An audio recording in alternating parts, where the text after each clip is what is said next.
Shabbat Shalom, amados hermanos y amigos. Para los que no me conocen, mi nombre es Jeffrey Fabián. Bienvenido a un video más en este podcast de estudio bíblico, Una Manada Pequeña. En este estudio estaremos analizando qué dice la Biblia acerca de la voluntad de Dios. Muchos de nosotros nos hemos preguntado en determinado momento qué es hacer la voluntad de Dios o cuál es la voluntad de Dios. Obviamente ya cuando estamos en Cristo Jesús, porque nadie que primero no esté en Cristo puede hacer la voluntad de Dios, no es por el Espíritu de Dios que mora en nosotros, como está escrito en Romanos capítulo 8, verso 9, donde dice que si alguno no tiene el Espíritu de Cristo, no es de Él.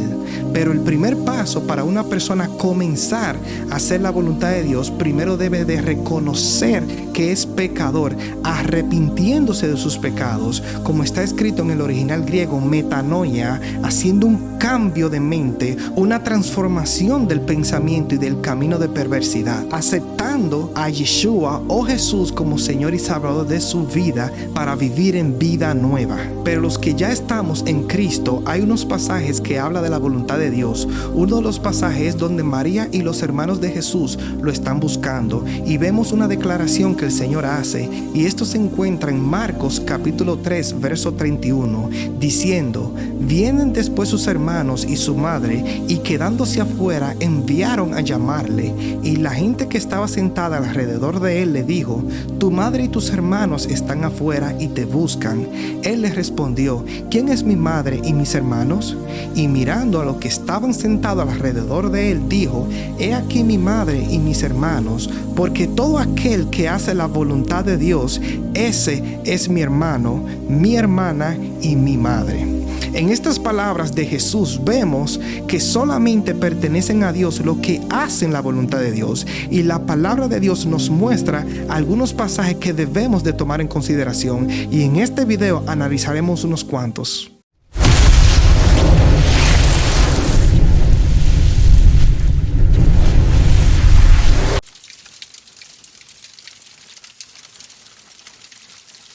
Uno de los pasajes que estaremos analizando se encuentra en el libro de Romanos capítulo 12 verso 1, que dice así: así que, hermanos, os ruego por las misericordias de Dios que presentéis vuestros cuerpos en sacrificio vivo, santo, agradable a Dios, que es vuestro culto racional.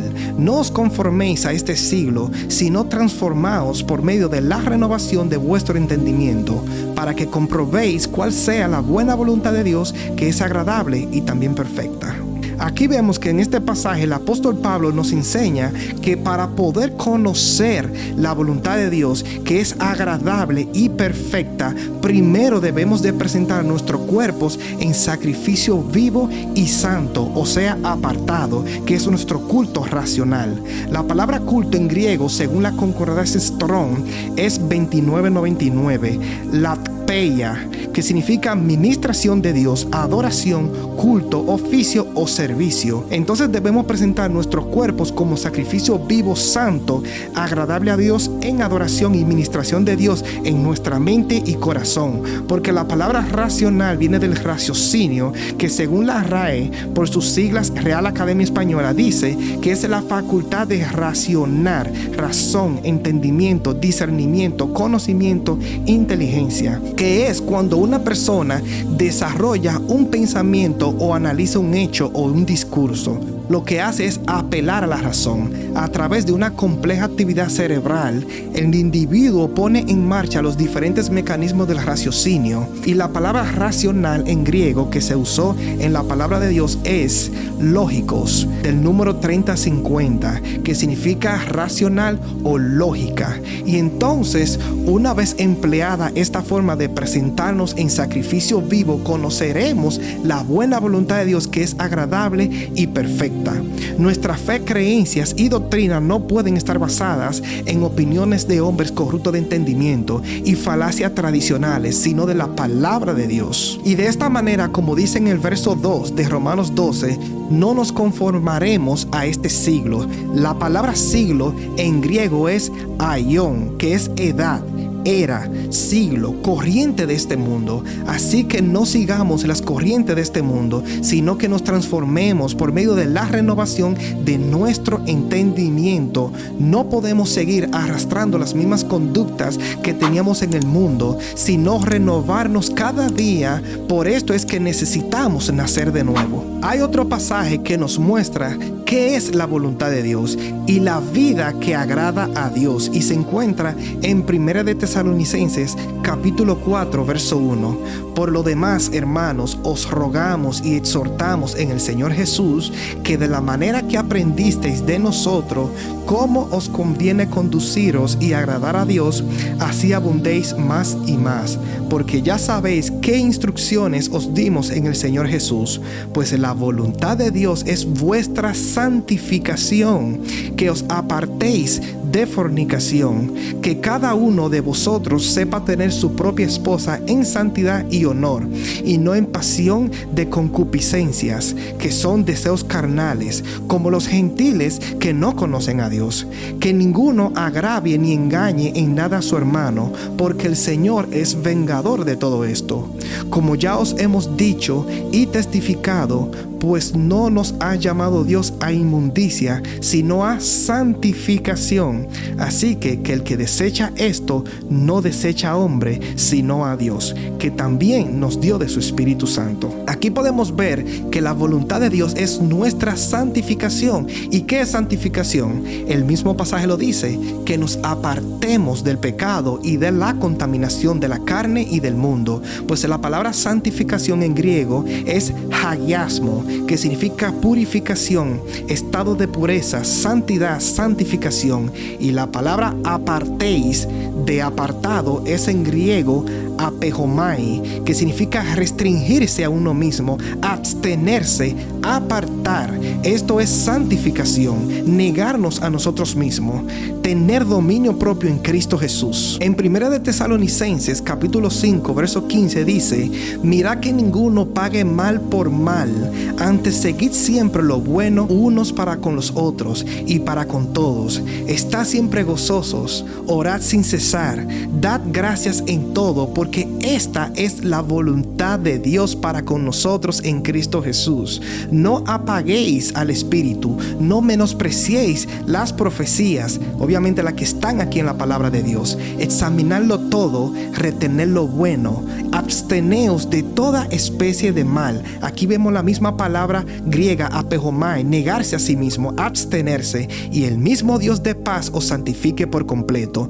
y todo vuestro ser, espíritu, alma y cuerpo sea guardado irreprensible para la venida de nuestro Señor Jesucristo. Aquí vemos que esta es la voluntad de Dios, que no paguemos mal por mal a nadie, que estemos siempre gozosos, que oremos continuamente, que demos gracias a Dios en todo, que no apaguemos al Espíritu, que no menospreciemos la palabra de Dios, que lo examinemos todo y que retengamos lo bueno, que tengamos dominio propio, negándonos a nuestros impulsos carnales, y el Señor mismo nos santificará totalmente, purificando todo nuestro ser, espíritu, alma y cuerpo, para prepararnos para la venida de nuestro Señor Jesús. También así en 1 de Pedro 2:15 dice: porque esta es la voluntad de Dios, que haciendo el bien hagáis callar la ignorancia de los hombres insensatos, como libres, pero no como los que tienen la libertad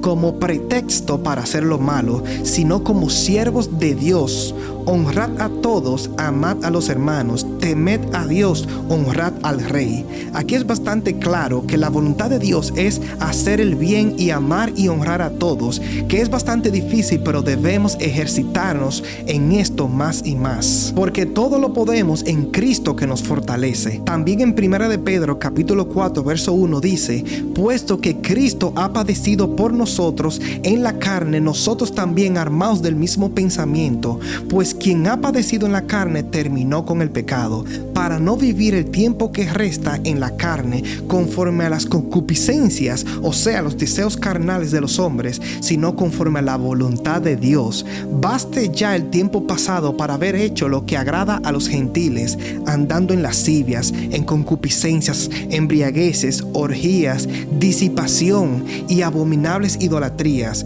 A estos les parece cosa extraña que vosotros no corráis con ellos en el mismo desenfreno de disolución y os ultrajan, pero ellos darán cuenta al que está preparado para juzgar a los vivos y a los muertos. Cuando hacemos la voluntad de Dios, padecemos en la carne, porque la carne no se quiere sujetar a la ley de Dios, ni tampoco puede. Pero nosotros, por el Espíritu Santo de Dios, nos negamos para ya no andar como los otros gentiles que no tienen a Dios, para que ya no vivamos el tiempo que falta en los deseos engañosos de la carne, como los demás que viven en degeneración y depravación. Como ya nosotros sabemos cómo está el mundo, y los que nos ven en nuestra conducta se sorprenderán, porque ya no corremos con ellos en ese mismo desenfreno, pero Dios traerá toda obra a juicio. Y continúa Pedro diciendo en 1 de Pedro 4:15: así que ninguno de vosotros padezca como homicida, o ladrón, o malhechor, o por entremeterse en lo ajeno. Pero si alguno padece como cristiano, no se avergüence, sino glorifique a Dios por ello, porque es tiempo de que el juicio de Dios comience por la casa de Dios, o sea, por nosotros, por la iglesia. Y si primero comienza por nosotros, ¿cuál será el fin de aquellos que no obedecen al evangelio de Dios? Y si el justo con dificultad se salva, ¿en dónde aparecerá el impío y el pecador? De modo que los que padecen según la voluntad de Dios encomienden sus almas al fiel Creador y hagan el bien. En 1 de Juan 2:15 dice: no améis al mundo ni las cosas que están en el mundo, porque si alguno ama al mundo, el amor del Padre no está en él. Porque todo lo que hay en el mundo, los deseos de la carne, los deseos de los ojos y la vanagloria de la vida, no provienen del Padre, sino del mundo. Y el mundo pasa y sus deseos, pero el que hace la voluntad de Dios permanece para siempre. Aquí hemos visto unos cuantos pasajes sobre la voluntad de Dios y lo que Dios desea para nuestras vidas. Espero que esta enseñanza les sea de edificación personal y que presentemos cada día nuestro cuerpo en sacrificio vivo, santo, agradable a Dios, que es nuestro culto racional, renovando nuestro entendimiento. Así que #VeMatzMeod, que significa esfuérzate y sé muy valiente. Shalom.